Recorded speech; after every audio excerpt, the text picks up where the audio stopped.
برتن کے احکام۔ وہ برتن جن میں پانی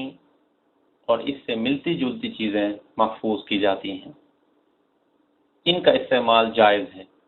سوائے سونے اور چاندی کے برتنوں کے، جن میں کھانے سے رسول اللہ صلی اللہ علیہ وسلم نے منع فرمایا ہے، جیسا کہ حدیث میں ہے،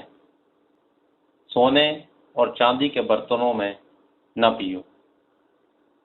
اور اس کی تھالیوں میں نہ کھاؤ، کیونکہ یہ ان کفار کے لیے تو دنیا میں ہے اور ہمارے لیے آخرت میں ہے۔ ان کا استعمال کھانے اور پینے کے علاوہ جائز ہے، جیسا کہ وضو وغیرہ، کیونکہ سابقہ حدیث صرف کھانے اور پینے سے متعلق تھی۔ حضرت ام سلمہ رضی اللہ عنہ سے ثابت ہے کہ ان کے پاس چاندی کا ایک گھنگرو تھا جس میں رسول اللہ صلی اللہ علیہ وسلم کے بال مبارک تھے۔ ایسے برتنوں کا استعمال جائز ہے جن میں ضرورت کے تحت تھوڑی چاندی استعمال ہوئی ہو، کیونکہ یہ ثابت ہے کہ رسول اللہ صلی اللہ علیہ وسلم کا پیالہ ٹوٹ گیا تو انہوں نے اس کو چاندی کی تار سے جوڑ لیا۔